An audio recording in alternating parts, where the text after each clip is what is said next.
welcome back to FreshPlays. To monster kissing and ass kicking. You got it right that time. Mm-hmm. When we started, I was like, I said it wrong a lot of times. And everybody laughed at me.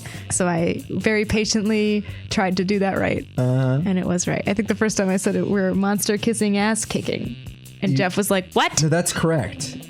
Monster kissing. Oh, no. You can't even say it wrong anymore. That's my problem, dude. I have like a spoonerism issue where like when I try to say things wrong, I say I'm right. And when I try to say things right, I say I'm wrong. But I can't guarantee that like always trying to say things wrong is going to come out right because it often won't. Everything is stacked against me. Like this game, a lot is up to chance and interpretation. Totally. But we're not satisfied with just one round. We're Jeff doing isn't. another. I mean, like I would be comfortable ending on a high note with my good beloved boyfriend Scott, who's my actual life boyfriend. Yeah, that's true. That is true. That's the thing is I'm kind of glad Destiny worked out that way. Same. You know what? But yeah, so I've got a different character in mind we're gonna roll here. Nice. Or we'll see. Do you want to read all of our narration where I read the narration before? Sure. Sick. Spooky high school, the sweetest years of our lives. Back then we were young and unafraid. Sometimes reckless, sometimes brilliant, sometimes just stupid, but always willing to live life to the fullest. We were on a wild journey to discover who we really were. Who are you? So we're gonna mix it up. Yep. You want to be player one? Sure. I'll be Mick Zombie here. All right. Zombie badass. Bro Zomb. Name. No. Custom name. Oops. It's Green or Brian. Those are your options. Green That's Brian. funny. I'm gonna do a portmanteau of Green Brian and say Gryan. Gryan. His name is Gryan. All right. G. Let's do all caps because that's fun. Gryan. Gryan. Hey, I'm Gryan. I'm Gryan. I'm Gryan. It looks like grain. I mean, yeah, but I'm okay. How do you with spell that. grain? Oh, actually, you know what? Another way. A-I? Gryan. Gryan. Like a different way of spelling Brian. The fun way. Gryan. I love That it. looks really good. Let's do it. Brian. And you're he? Cool. And this time, I'm going to take this cutie patootie. So cutie. Blue she? Is it Blee? The two or genders. Shlu? Oh, wait, no, what's her name? Blue Vicky. Blue Vicky. So, Blicky. Blicky, not Blue. Okay, it's Blue, you're right. It's up to you, Blue. Blue. You do you. Put on your shoes. Where's the L? I'm drunk. It's the far left. You are not drunk. Thank you. Blue. All right. That doesn't mean anything. It looks exotic. Gryan and Blue. Gryan and Blue. Here we go. Getting ready to go to Monster boy. Prom. High school. Last 3 weeks of high school. Let's do it. Maybe. When was your prom? I guess prom's in the winter. When is prom? Spring? I don't remember. It's not in the winter. It'd be too cold. No, you're right. It's not in the winter. I think it's like in the spring. It's in spring. It's at the end of the school year. But not like in May, I don't think. Is it? It's been so long. We're old. It has. We're older. We should. But this is why I'm so bad at Monster Prom. I'm out of touch with my inner high schooler. And we get to experience its ultimate challenge, the Monster Prom. I remember it clearly. 3 weeks were left, and as we fantasized about our dream prom dates, we were all scrambling to catch the attention of one of our 6 most charismatic classmates. Miranda Vanderbilt, 19, a sweet mermaid princess who was as cute as she was genocidal. Damien LeVay, a fearless demon with a taste for destruction and a love of fire. Scott Howell, a werewolf athlete who compensated for his rather small brain with a stupidly huge heart. Liam de Lioncourt, a hipster vampire whose standoffish demeanor hid that he was truly a lovable dork. Polygeist 22, a party ghost with an insatiable hunger for all the wrong things. And Vera Oberlin, 23, a mean, self-made Gorgon with a merciless sense of business. It was clear, it had to be one of them. But who? We only had 3 weeks to choose our prom date, and even more daunting, we only had 3 weeks to woo them and conquer their heart. Okay. But as I already said, we were young and unafraid, and we were ready to start. So I almost want to pick in our heads who we're going to go for, and then we won't tell each other until after this quiz. Oh, until after the quiz? Do you think so? Or do you think we should just like play the game without inferring who we're going after? I don't know. It could be fun either way. Let's be secret. All right, secret. Let's do secrets. We're doing secret suitors this Guys, time. I have a secret crush, and I don't want Jeff to know. Ooh, except it should probably become pretty obvious through play. Like, you really got to focus. You really got to focus fire somebody right out the gate here. Welcome to Monster Prom, stupidest pop quiz ever. All minds are rotten, but they are rotten in so many different ways. Worry no more. We're using our PhD in bullshit to diagnose what kind of deviant sicko you are. Monster Prom, stupidest pop quiz ever. We'll throw a bunch of absurd questions at you and turn your answers into character stats. This way, each of you will start by having stats that better reflect your true selves. Let's start. Okay. Sorry. your star 2 just threw me off. Star 2. I didn't realize, yeah. What would be the coolest prize you could find in your box of cereal? A tiny piece of sharp metal, so every scoop will be full of thrill and danger. The phone number of that sexy tiger on the front of the box. He's so passionate about breakfast and health, and he's surely also a great lover. A sample of more nutritious breakfast options, so people are encouraged to stop eating that colorful crap. All right, I'm going with the bottom one. Okay. Yep. I'm going with the sexy tiger. Perfect. Charming. Okay. Oh, we know this. Democracy is just broken. What would be the best way of choosing the leaders of modern society? I would say empty room with wild grizzly bear. It's this one? The bear should be our president. Actually, no, I'm going to go with heartbreaking violin solo. Oh, okay. I'm going to go with reality show America's Next Top President. So fun. Your partner just gave you a cool gift for your anniversary, but you totally forgot. Quick, come up with an idea for a great gift. Anything on fire or a weapon. No. A weapon on fire. The head of their fiercest enemy. I'm going to give them the abstract concept of gratefulness. Anything capable of leading them to overdose in some sort of silly toy that makes silly noises. The abstract concept of gratefulness. This is tough. Okay. Cool gift for your anniversary, your boyfriend's anniversary. Anything on fire or a weapon, that's Damien. A pony, always a pony. I'm thinking it's maybe the princess. A silly toy that makes silly noises is shit. That's Scott. Anything capable of leading them to overdose in some sorts? Probably Polly. Yeah. Abstract concept of gratefulness is the vampire. The head of their fiercest enemy is the Gorgon. Or Damien. No, Damien would be I think Damien might be fire. Yeah, you're right. I'm going to say gratefulness.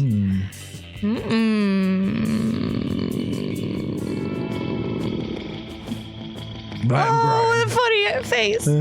He's a mess. Oh, boy. All right. He's a level mess. So, you are the top one, eh? Yep. So I'm 9 smarts, 2 boldness, 7 creativity, 5 charm, 5 fun, and 5 money. And I am those other numbers. What you want to do, baby? Let's go to the auditorium, to the performance venue. We haven't been here before. Yeah. That day, while rehearsing for the class play, it's as though the muses themselves have intended to give you a figurative blowjob. Your performance is intense and inspiring. It will be remembered for generations, which is pretty rad by high school play standards. Totally. You gain +2 creativity. Attaboy, Gryan! Hey, Gryan doing it. You're doing it. Later, you'll hear Vera and Liam in a heated conversation, which seems to contain some pretty sexually explicit language. So naturally, you go eavesdrop. Hell yeah. Speaking as a... excuse Who me. is she?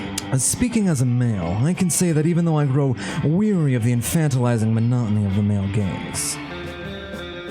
Oh, that's even I.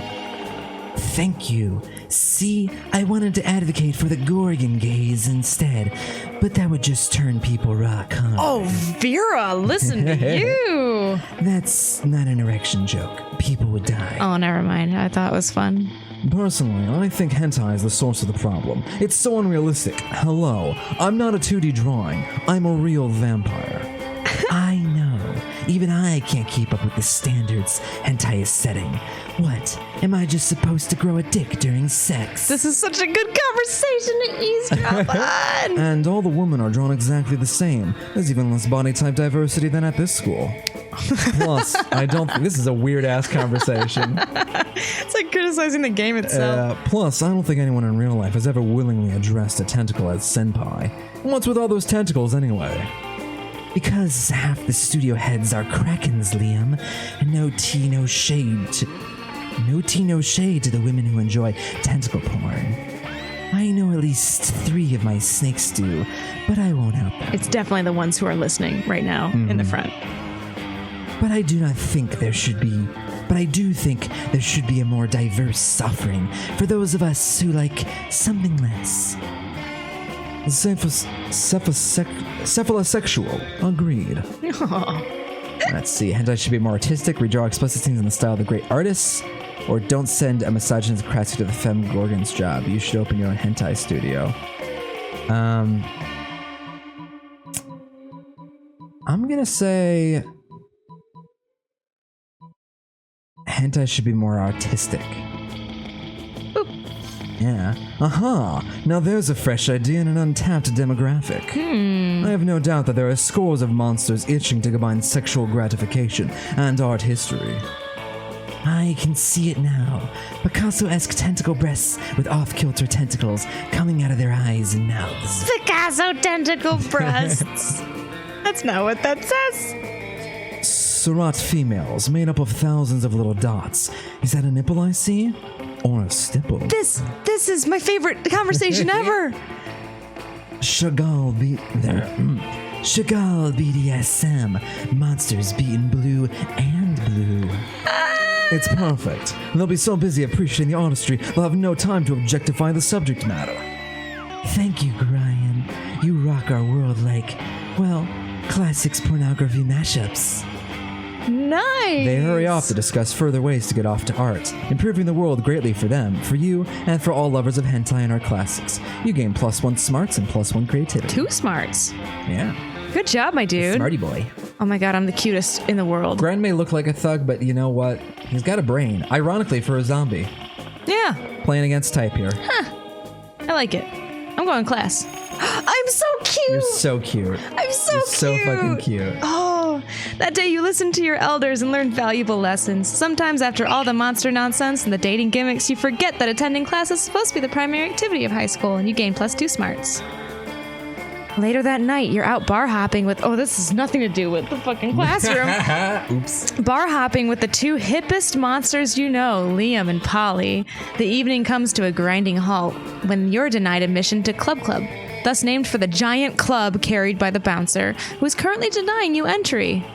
How unsatisfactory. My modus operandi is to be the instigator of exclusivity, not the victim of it. Don't worry, I got this. Hey there, handsome. Interested in some hot ghoul-on-ghoul action? The bouncer snorts.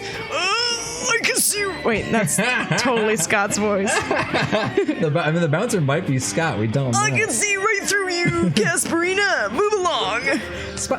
You gotta have a day job in addition to high school. Who does that douchebag think he is, keeping us out of this club that's just like it's his job or something?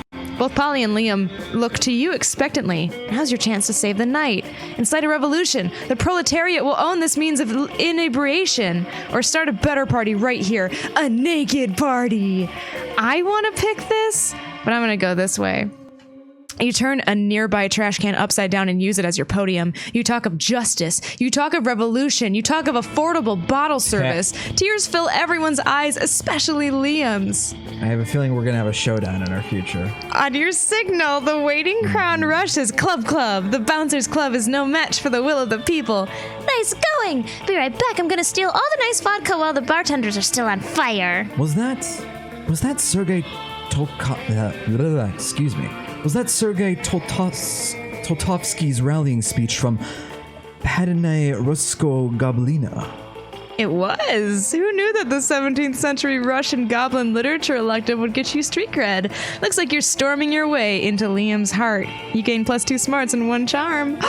Jeffrey! How dare you do this to me? How dare you do this to me? Can't let me enjoy myself. Just can't. Well, I think that this is going to make these challenges even more weighted. Yeah, now there's fucking If we're going for the same boy. All right. Everyone choose an animal and say your choice out loud to the rest of the players before clicking. I'm going to choose... Oh, boy. Boy is not... Yeah, boy. Boy is the guy. Boy is the animal. Yeah, we can't say human. That would be bad. I'm going to say cockatiel. Cockatiel. All right. You know what? Then I'll stick to the theme, so it'll be a fair fight. I'll say rabbit. Rabbit and cockatiel. Player order is decided based on how plausible it is that the selected animal has no soul at all. Start debating now. That's so sad. Why do we pick our own pets? I know, this is devastating, but we gotta do it. Oh, no. Yeah. All right. I think cockatiels have no soul at all. Because Why do you say that as they lower their heads for pets and nibble gently at your fingertips? they are hedonistic morons.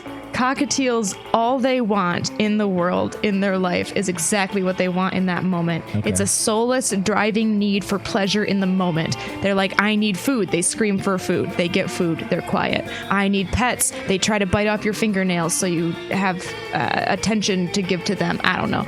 I need. It's all about needing. It's this like driving, insipid force that is just about consuming and destroying and changing the world around them through destruction, and soul-having creatures would not do that. Soul-having creatures are gentle and compassionate, and they don't bite your fingernails off. See, I would say that that's not necessarily true, because I think a big part of having a soul is like the soul can yearn for things. The soul can be like you can be destructive and have like a wicked soul, or like a fiery soul, or a passionate soul. Like wanting things is not an evidence of soullessness.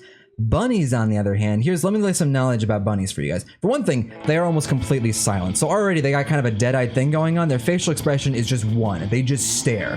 They don't chatter. They don't like scream. Well, they do if they're like extremely scared, but scientifically. But for the most part, they don't vocalize at all. They don't change their facial expression. They don't express. They just stare at you. They just stare at you. They're not cuddly. They're not affectionate.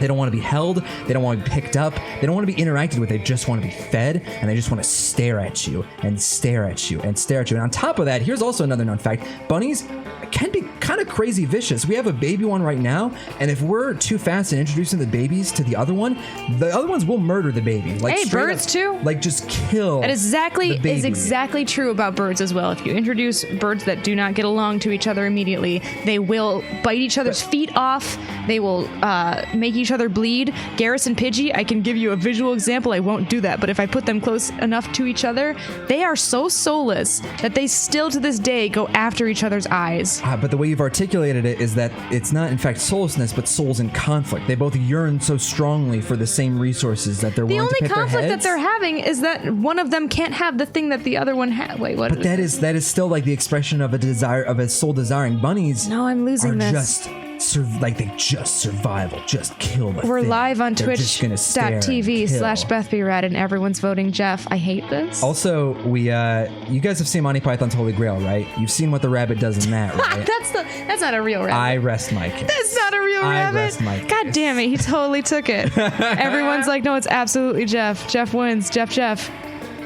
They're typing Jeff multiple times. I appreciate everyone who votes Beth. Thank you so much. Everyone's like, you are too good of a debater, Jeff. That's so funny. All right. The thing, though, is that I love my bunnies. They're not soulless. I love my bunnies. I love my birds. Yeah, are you kidding me? Sorry. That was like the worst decision we ever made. Yeah. Well, guess what? Guess who gets to go first and snag a spot by Liam? Damn it. Uh-huh. The table you chose is quite crowded. Liam sits across from Miranda, who's... Can I give you some advice, Beth? I've got you outmatched on smartness and creativity, and I'm already edging you out with Liam. Choose a different character. Whoa. We don't have to fight. We don't have to fight, Beth. We could both have a date. But if you go this path, you're fighting at a disadvantage. I'm sorry. You opened that by saying that you're more creative and smart than me. I'm not going to listen to anything else. The stats. I will have Liam at the end. Oh boy, the table you chose is quite crowded. Liam sits across from Miranda, who is flanked by two well-dressed servants. One of the servants cuts a slice of Salisbury steak and feeds it to the other. Seriously, Miranda, you have servants to chew your food for you? Look at his sweater. Style, yeah. I do too. Don't tell me me and Liam aren't meant to be together. But, oh man. I wish Scott wasn't already my boyfriend. What? Of course not. That would be barbaric. The servant happily swallows the Salisbury steak. I have servants to eat for me. They're called eating serfs. Don't you have any? First of all, no, I don't eat food. And second of all, that totally defeats the purpose of eating. Aren't you worried about starving? Why would I be? My serfs get all the calories I need to stay fit and healthy. I have no objective reason to care about this, but suddenly it's all I care about. Someone convince Miranda to stop this madness. He sounds like you. Oh boy. You should start this madness, Liam. Imagine all the food you could in Instagram without having to eat any of it. But Miranda, look at all the contented smiles on his face. You think he's eating for you, but secretly eating. I'm gonna pick that one. This one? Yep. No, it can't be. Gordo said isn't true. But Gordo can't say anything because his mouth is full of delicious Salisbury steak. Salisbury steak, which he is obviously eating entirely for his own benefit. Traitorous dog. Do you want me to starve to death? Is that your plan? Gordo's a dead man. I think maybe he was just taking advantage of the fact that you don't understand how food works. Taking advantage of me? Scoundrel. Burpee, eat Gordo from me at once. The two serfs look at each other, then stuff as much food as they can into their mouths before fleeing the cafeteria. Alas, how will I ever get my recommended daily allowance of nutrients now? You could try eating? Myself? But how? You and Liam have a ton of fun laughing at Miranda as she learns how to eat food for apparently the first time in her life. You and Liam have so much fun laughing at Miranda. I'm telling We're you. all having a great time. You have a chance. Well, who's this fuck? I don't know. You puff yourself up, hoping to look as big and tough and sporty as possible as you take your seat next to the wolf pack. Oh!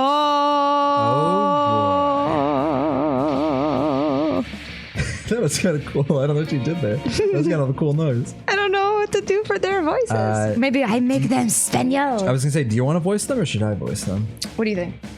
It's up to you. Do you have enough voices? I have Both of us are going for Liam, so you're going to be pretty yeah, good. That's true. I've got Liam, I've got Snake Girl, I've got Damien, Okay. I've got the coach. Okay, I'll take the wolf pack then. Hey, you know what it means that you took a seat at the Wolfpack's table. Would you rather me do my Irish accent? No. Oh, actually, maybe. Well, it probably means that you don't care that much about defining which love interest you're pursuing, and or that table was already taken. Fuck you, narrator. It means that you're one of us. One of us. One of us. One of us. Don't get us wrong. The second lunch is over. We 100% go back to hating you because you're weak and not at all at our level, bruh. But for now, you might as well enjoy living your best werewolf life to the max. Oh, God. All right. Sometimes we like to stick with just classic, blanketly hating all other monsters, but other days we like to be aggressively inclusive. And you caught us on an aggressively inclusive day. Yeah, bro. Oh, my God. So what classic werewolf activity would you like to do in these brief, glorious moments You sound in like which... Dexter from Dexter's Laboratory. You're stupid. You're stupid. I never made that connection. I don't know, but it just hit me. Oh, my God. What would you like to do in these brief, glorious moments in which you get to be part of that TEAME? Correcting their spelling of team probably isn't a classic werewolf activity. Oh, boy. Jesus. Probably isn't a classic werewolf activity. Better go with something more like, howling at the moon or practicing ikebana, the ancient Japanese art of floral arrangements. Just super wolfy. This music's amazing. I think maybe this is the way to get into the heart of Liam, who's not I was watching. going to say, considering that we're enemies, I can't advise you anymore, so... Oh, let's practice ikebana. Hell yeah! It is like you are in our minds already. Thank you for seeing that being a part of the wolf pack is more than just playing sports, hitting the gym. I cannot hear Dexter now. I just have a very vivid image of this being like a deleted Dexter episode where he goes feral and joins a bunch of wolves and it's driving me crazy. I've developed this voice and other Let's Plays, and the fact that this is just now coming out had nothing to do with Dexter's Lab. Hitting the gym.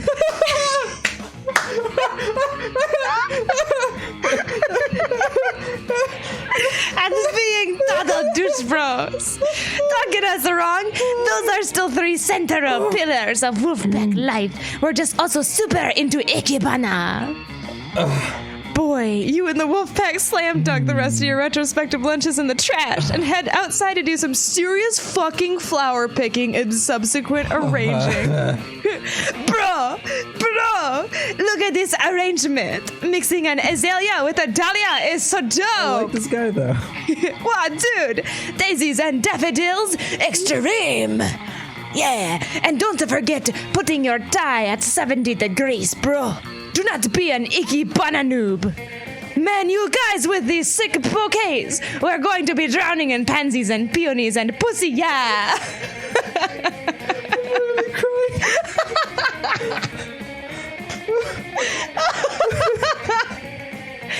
Oh, man.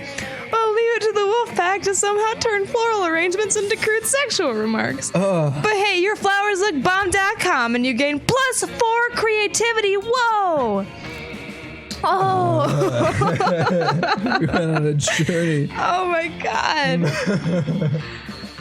What? Player order is decided based on your ability to mimic the noise a giraffe makes?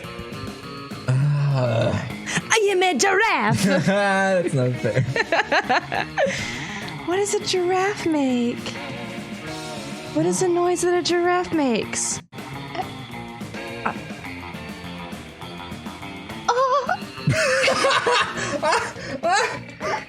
Oh my. That's it. I did it. I did mine. Oh boy. That's yours, Jeff. What's a giraffe do? You know what? I concede. Really? I concede. Yeah. You know what? It's fine. You've given me so much raw joy that just like I can't in good consciousness like good conscience. so much. Excuse me. Try to top that. That's just. Oh, thank you so much. Oh my god. Beth, yes, thank Oof. you. Oh, Okay. oh, Liam. We've learned a lot this episode of Fresh This is Plays. wild. We're having a wild day. Yeah. This might be my favorite episode of Fresh Plays ever. Yeah. Oh my god. That day while rehearsing for the class play, you totally forget your lines. It's terrible. But you don't let that get you down. You start improvising all your lines, and it's marvelous. Somehow it enhances the path of the play in unexpected ways, and that's saying something. Look how fucking cute you are. I'm so I can't cute. stand this. Look at my little horse with a shield. Yeah. Everything's great. Somehow it enhances the path of the play in unexpected ways, and that's saying something since half of your improvisation is a rap battle against your inner fears. You gain +2 creativity. Yeah. You catch sight of Liam and Vera nearby doing what they do best, judging people.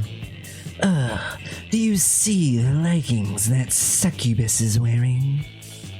How could I not? They're just about as subtle as the didactic intent of Jonathan Swift's A Modest Proposal. He's hard to love.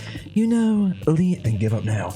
You know, Liam, sometimes I worry that we're the only two fashionable monsters at this entire school. But then I realize that's not something to worry about. That's something to feel smugly superior about. I could have put it only slightly better myself. Now focus, Vera. We've got so many more outfits to critique. No way to avoid it. You're about to walk right past them. Quick, improvise a fashion accessory that'll actually impress them. Put on the hot dog costume. Yeah, you keep in your backpack for emergencies. It's so ironic, Liam should love it. Strip naked, then tell them you're wearing fabric that only cool people can see. Vera's all about being cool. Well, I mean, obviously this one like says Liam in it, so I'm gonna go with Liam. Fun? Liam and Vera watch as you carefully and deliberately change into your hot dog costume and then walk past them. Did she just change into that ridiculous outfit on purpose? To fuck with us? My god. She must give... Hold on. Let me double check this. Liam pulls out a pocket calculator and presses some buttons. He gasps. Negative fucks. Negative 5 fucks. I didn't know it was even possible to give that few fucks. I think we have to admit when we've been outplayed, Vera. Oh. All right. I'll order us matching hot dog costumes immediately. Yes, I started a trend. Yes. Finally, dressing like a hot dog is becoming the trend you always hoped it would be. You gain +2 charm and 1 fun. Ryan, what you gonna do, Bubba?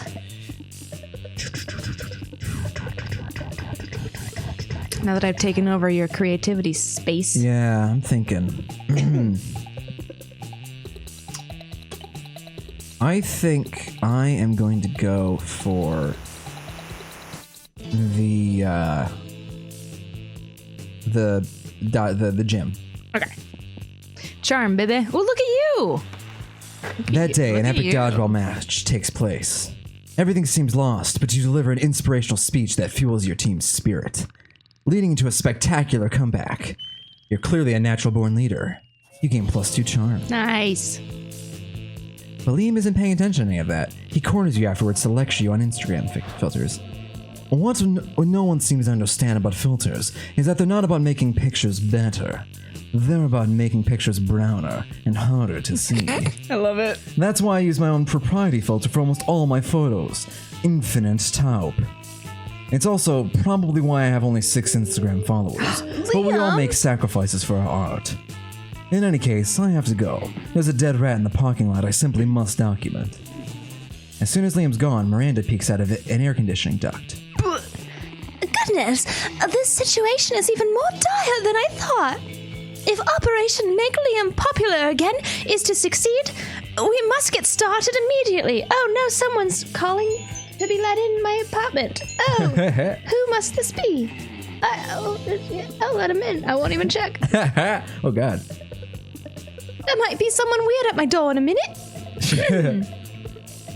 What's that? Oh, why, yes, of course. You're part of my operation. I unwillingly force people into my service all the time. Checks out. Oh, you want to know why it's called Operation Make Liam Popular Again? Well, he's been alive for like centuries, right? I'm sure he must have been popular at some point. I'll check his history books later, but there's no time now. Phase 1 is getting Liam more Instagram followers. Oh, shit. I took the liberty of having my royal spies discover the password to his account so we can give it a total makeover. Something tells me I gotta be charming and maybe creative. Oh god, I hope it's creative because But what to do? Use his account to post a bunch of porn and bomb recipes? Or pay 1 million homeless people to follow Liam on Instagram? fuck me. This is hard. This is really hard. Oh, you've got the tough path. This might be a secret ending, though. What you gonna do? What you gonna do? What you gonna do with all that porn, all that money, and Hey, Instagram? 1 million homeless people sounds like good money. I don't know how high my money stat is in this, like, relatively speaking. It is 5. It's either, well, I mean, it's 5, but I don't know if that's like Your money how stat is relative that 5. All right, thank you, Beth. You're welcome. Which is 5 million Porn and human bomb dollars. recipes sounds bold or fun. I think the safe choice is the homeless people, but I'm really fucking nervous. It is only day 2, and the stakes aren't super high in the beginning. I'm gonna say pay 1 million homeless people. Okay. Do it. Yes! Oh, you did it! Oh my god, my heart No literally skipped a way. beat. Fuck me. Oh, yes. Just as father pays millions to vote for him in our fair and democratic elections. In fact, I think I can cut costs by paying one of father's clonesmiths to simply replicate the same 1,000 people 1,000 times. You ask Miranda if she thinks this is ethical, but she's as confused about the meaning of ethics as she is about fair and democratic elections. Of course she is. Soon the plot and the requisite clones are hatched. You run into Liam in the halls a few hours later. I am distraught. My carefully husbanded unpopularity is crumbling before my eyes. Look at all these followers. Look at their comments. Oh, he's blushing. Totally real account 66. I love you, Liam. Another equally real account says you're so obscure and avant-garde. The sentiments they are expressing are objectively correct, and yet... No, I cannot give in to the lure of the limelight. In spite of this, Liam seems to be enjoying himself quite a bit. You spend the rest of the day helping him curate his feed, gaining +2 charm and +1 fun in the process. And we're gonna gain +1 fun of our own When we come back.